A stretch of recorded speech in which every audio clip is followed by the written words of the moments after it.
Hey guys, this is Paul from Get Yours. That was my smug face, if you didn't know already. As you've just seen, I just PB'd on the squat. Got a 190 kilo squat, and that was definitely to my federation's depth, which is below parallel, hip crease below your knee. So I'm very, very happy. I'm actually over the moon.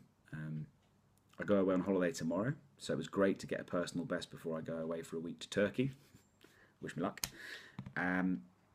And then when I get back, I'm going to completely change my approach to training.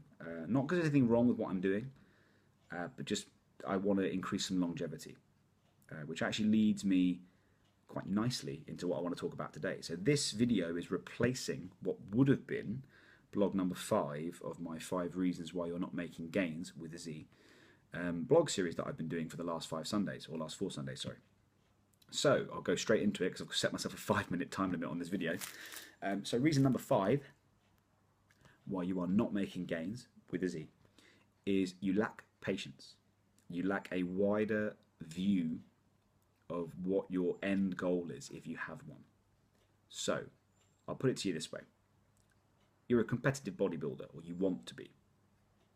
When was the last time that you weren't hammering heavy bench presses every single time you trained your chest? When was the last time that you weren't in an enormous excess of calories in an attempt to gain mass? And if the answer is you genuinely don't know or you can't remember, then you want to take a look at how you're planning your training. Let's switch to a different example. Let's switch to the rugby player who's been told he's got to gain. He's a young lad. He's been told he's got to gain some weight because his position requires it, if he ever wants to play at a higher level than he's at now. So he's got 2 options. He can gain that weight quickly by just dedicating all his time and effort to that. Nothing else. Not training, not eating healthily or not getting his cardio in, just gaining size. And so in a year, he gains a stone. If he's lucky, he gains more than a stone. A lot of it's lean muscle, fine. He's not like he's just gaining fat. He's done everything he needed. It's been asked of him. Now his body's carrying around an extra 14 pounds that it wasn't used to, say, a year, 6 months earlier.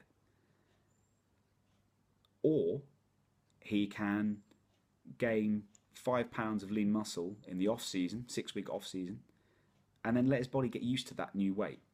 Get used to running at that weight. Get used to jumping and landing at that weight. Get used to hitting contact at that weight.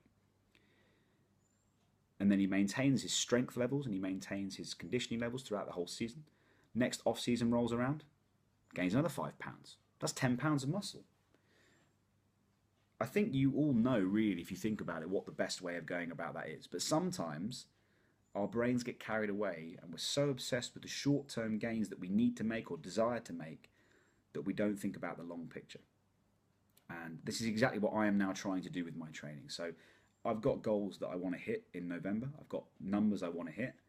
And I'm very confident I can hit those numbers and then some if all I do between now and when I get back from Turkey in a week's time is just smash heavy triples in my squat, bench, deadlift. If I just hit heavy triples all the time and really push the weight, I am very confident that I can smash the numbers that I've set myself. But what would be the point of doing that if then my body is so beaten up that I then hit my PBs in the comp and then I can't walk for a week afterwards, or I get back issues, which are common in powerlifters. I get knee issues. I tend to get an elbow problem sometimes if I overdo my pressing without looking after my body. I want to compete at the highest level I can in powerlifting, and I am nowhere near where I want to be yet.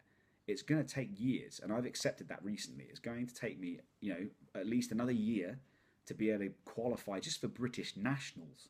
And then from that point, it's a big leap up to trying to compete in international level meets. So I've got to be able to keep chipping away at that goal for a number of years and then stay there because I want to be a name. I want to be known as a powerlifter. If I'm going to do that, I've got to think about how my training works, not just for the next 6 weeks, but how does that next 6 weeks fit into the next 12 months? And if you're not doing that, you're doing yourself a disservice. Even if you're getting everything else right, you've got to think about the next 12 months. So I'll quickly leave you with this. In your training, if you are one of these people who cannot remember the last time they weren't doing literally exactly what they're doing right now for their training, have a think about how can I do something different, do something maybe lower impact, lower volume, or higher volume but lower intensity, more cardiovascularly based perhaps. How can I do something that's slightly different, challenges my body in a slightly different way, maybe fixes some specific weaknesses that I've earmarked in my training that I think, oh God, I'm really weak at that. How can I do something like that but have it still relevant to my goal? So, from a strength athlete's point of view, you want to have a big squat, perhaps you want to have a big deadlift. Well, how about we do some squat variations? So we don't do just heavy triples on low bar competition style squats. How about we do some more single leg squatting, but we build up the strength in that, 10, 12, 15 rep sets with Bulgarian split squats, which will obviously help in balance, knee stability, stretching out your hip flexors for you. So there's a mobility element to that as well. Great for proprioception as well. Great for building just endurance and upper body strength, having to hold the weight all the time. There are so many ways that you can do something a little bit different, but that's still geared towards your goal. And honestly, I don't just think it's kind of a useful tip. I think it's actually something that you must do if you want to be elite in your sport or to be the best you can be. I'll leave you with a pretty brutal thought to think about, but it's an honest thing you have to face.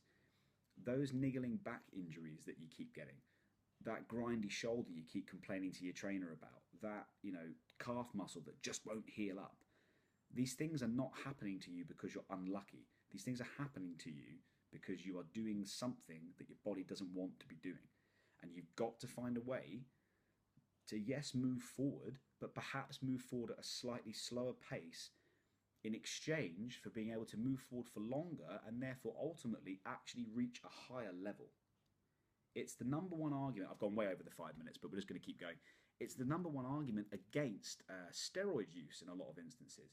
It's not just the whole kind of moral implications of using steroids when other people in your chosen sport are not using them.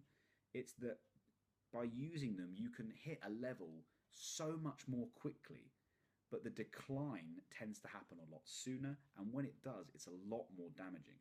He's in great shape now, but if you saw photos of Arnold Schwarzenegger, say 5, 6 years ago, when he just really got on lazy, he was obviously running a bloody state, so he didn't train. He looked awful. He looked worse than a normal 60-something-year-old man would look because his body just didn't look right. You've got to look at the bigger picture. You've got to look at not only how do I get to where I want to be, but then how do I stay there? My body it has a finite amount of durability, and I've got to find the best way to continuously improve, but maybe look at how can I be better in 12 months' time than I am now, as opposed to always and only thinking, how can I lift more, have bigger arms, run faster in 6 weeks' time?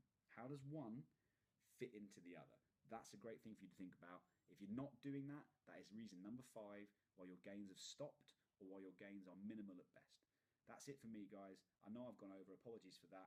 I'm going to attach a link in the description to a great article that talks in more detail than I was just able to, and probably, to be honest, explains it better um, on strengththeory.com. So, really hope you enjoy this little mini series, guys. I'm going to do more of them. But yeah, that's it from me. Have a great weekend, or what's left of it.